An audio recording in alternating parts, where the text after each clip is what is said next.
धीरूभाई अंबानी इतने कंजूस थे कि वो एक सक्सेसफुल बिजनेसमैन बनने के बाद भी जब भी कभी बिजनेस ट्रिप के लिए घर से बाहर जाते थे तो वो किसी 5 स्टार होटल में रुकने की बजाय किसी सादे होटल में रुककर पैसे बचाते थे। ऐसे वो कई सारी छोटी छोटी चीजों में कंजूसी किया करते थे। पर एक वक्त ऐसा आया जब एक जगह पर इंडिया का कोई भी बंदा 1 रुपया खर्चा करने के लिए रेडी नहीं था, वहां इस बंदे ने लगभग 15 करोड़ रुपए यूं उड़ा दिए।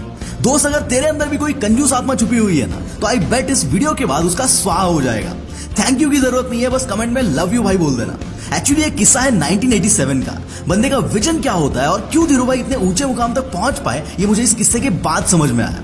1987 का वर्ल्ड कप इंडिया में होने वाला था और उसको होस्ट करने के लिए 30 करोड़ रुपए की जरूरत थी। और उस वक्त बीसीसीआई की हालत इतनी खराब थी कि उनके पास फुटी कौड़ी भी नहीं थी, और तो और कोई और बिजनेसमैन उनको स्पॉन्सर करने के लिए भी रेडी नहीं था।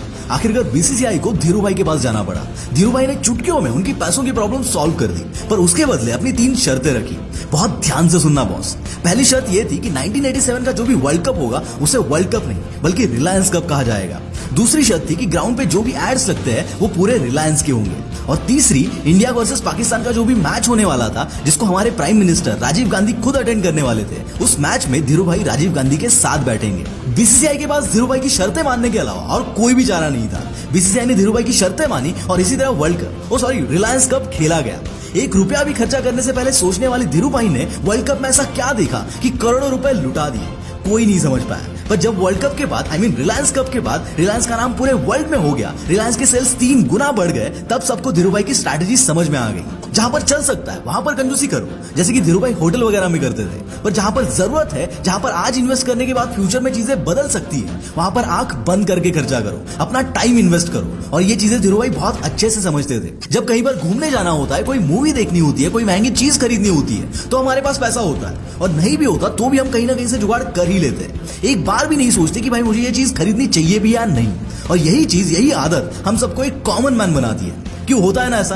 पर इसका उल्टा, जब हमें कुछ सीखना होता है, वहां पे हम 500 रुपए देने से पहले भी 500 बार सोचते हैं। भाई मैं बता के थक चुका हूं कि नॉलेज, एक्सपीरियंस ये कुछ ऐसी चीजें हैं जो पैसों से कई बढ़कर है। अगर ये आपके पास है तो पैसा झक मार के आएगा। आम लोगों की ये निशानी होती है कि वो शानो शौकत पे खुद को बड़ा दिखाने के लिए बेहिसाब खर्चा करेंगे, पर जहां पर उन्हें एक्चुअल में खर्चा करना चाहिए वहां वो 100 बार सोचेंगे।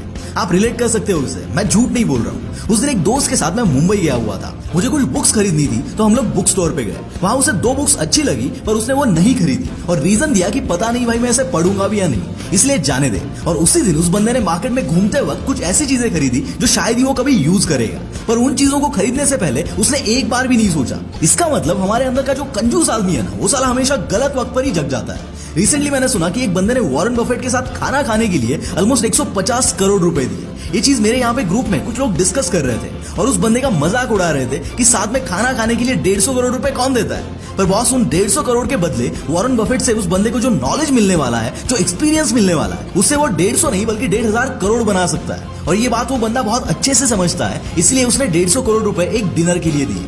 आपको क्या लगता है कि अमीर लोग घर में नौकर, गाड़ी चलाने के लिए ड्राइवर, शानो शौकत के लिए रखते हैं? बिल्कुल नहीं। यहाँ वो खुद के वक्त की वैल्यू समझते हैं कि आधा घंटा ड्राइव करने के बदले वही आधा घंटा मैं अपने काम में दूंगा तो आधे घंटे में उस ड्राइवर का पूरे महीने का सैलरी निकाल लूंगा। भाई आपको लग रहा होगा कि मैं हवा में बात कर रहा हूँ, पर अगर आपके कॉन्टेक्ट में कोई ऐसा बंदा होगा ना, तो उससे ये बात जरूर पूछना, आपको यकीन हो जाएगा मेरी बातों पे। अगर आज आपने ये बात समझ ली ना, तो आई बेट आप जिंदगी भर मुझे याद रखोगे इस पर्टिकुलर बात के लिए। आप किस पर टाइम और पैसा इन्वेस्ट करते हो कमेंट्स में बताओ, मैं आपका फ्यूचर बताता हूँ। और साला सब्सक्राइब करो यार, कुछ बोल नहीं रहा हूं तो आप लोग सब्सक्राइब नहीं कर रहे हो। सब्सक्राइब करो and see you in the next powerful video. Till then, bye bye.